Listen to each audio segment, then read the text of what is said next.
আমি একজন ১৬-১৭ বছরের যুবক।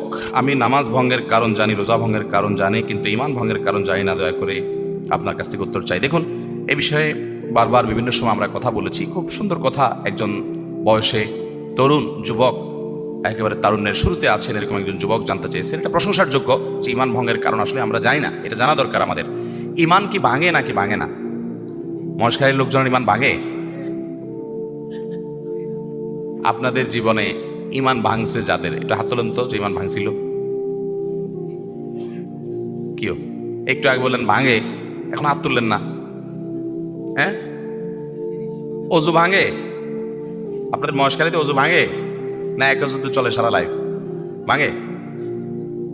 এখন যদি বলি কার কার অজু ভাঙছে গত ২-৪-৫ দিনের মধ্যে, তো সবাই হাত তুলবেন। হ্যাঁ, অজু তো ভাঙছেই। কাল রাত্রিতে ঘুমাইছে, অজু ভাঙছে। পেশাব করছি, অজু ভাঙছে। পায়খানা করছি, অজু ভাঙছে। আমরা সবাই জানি, ঠিক না ভাই? তাহলে ঈমান ভাঙছে কি না এই বিষয়ে প্রশ্ন করলে উত্তর পাওয়া যায় না।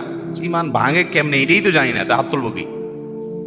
দেখুন, কেউ যদি ঈমান আনার পর শিরকে লিপ্ত হয় তাহলে ঈমান ভেঙে যায়। শিরকে লিপ্ত হলে কি হবে? আপনি ঈমান এনেছেন, এরপরে কোনো দরবারে গিয়া ওই দরবার আল্লাহর কাছে ধর্ণা দিচ্ছেন, শিরক করলেন, ঈমান ভেঙে যাবে। ওই দরবার আল্লাহকে আল্লাহর স্থলাভিষিক্ত, আল্লাহর পাওয়ারফুল, আল্লাহর মতো মনে করলেন, আল্লাহর পর্যায়ে নিলেন। এমনকি কোনো নবী রাসূলকেও যদি আল্লাহর পর্যায়ে নিয়ে যান, যেমন ঈসা আলাইহিস সালামকে, মারিয়ামকে এবং ওজায়েরকে ইহুদি নাসারারা আল্লাহর পর্যায়ে নিয়ে গেছে এবং আল্লাহর পরিবারভুক্ত ইত্যাদি বলে তারা কুফরি করেছে, তারা ঈমান হারা হয়ে গেছে। অতএব কেউ যদি আল্লাহর সম্পর্কে ত্রুটি করে শিরকে লিপ্ত হয়, আল্লাহর কোনো পার্টনার সাব্যস্ত করে, সাবধান থাকতে হবে শিরক থেকে। এই জন্য যে আমল যা করি না করি, ওই যে আজকে আলোচনায় বললাম, শিরক করবেন তো আমল বরবাদ হয়ে যাবে। সেজন্য শিরক থেকে বেঁচে থাকতে হবে। কোনো কিছুর দরকার কার কাছে চাইবেন? ইযা সাআলতা ফাসআলিল্লাহ ওয়া ইযা ইসতাআনতা ফাসতাঈন বিল্লাহ। যখন কিছু চাইবা আল্লাহর কাছে চাইবা, যখন সাহায্য চাইবা আল্লাহর কাছে চাইবা।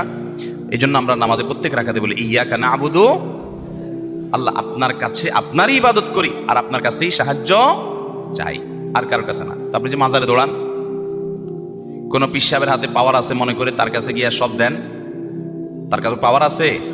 আরে সে নিজেই তো আল্লাহর গোলাম, তার কাছে কোথায় যাচ্ছেন? আপনি চাবেন মালিকের কাছে, গোলামের কাছে কেন যাচ্ছেন? আল্লাহ তাআলা আমাদেরকে সমস্ত শিরক থেকে বেঁচে থাকার তৌফিক দান করুন। তাহলে শিরকে লিপ্ত হলে তার ঈমান ভঙ্গ হয়ে যায়, কুফরে লিপ্ত হলে ঈমান ভঙ্গ হয়ে যায়। আল্লাহর কোনো বিধান নিয়ে কারো সংশয়, সন্দেহ সৃষ্টি হলো, ঈমান ভেঙে যায়। শরীয়ত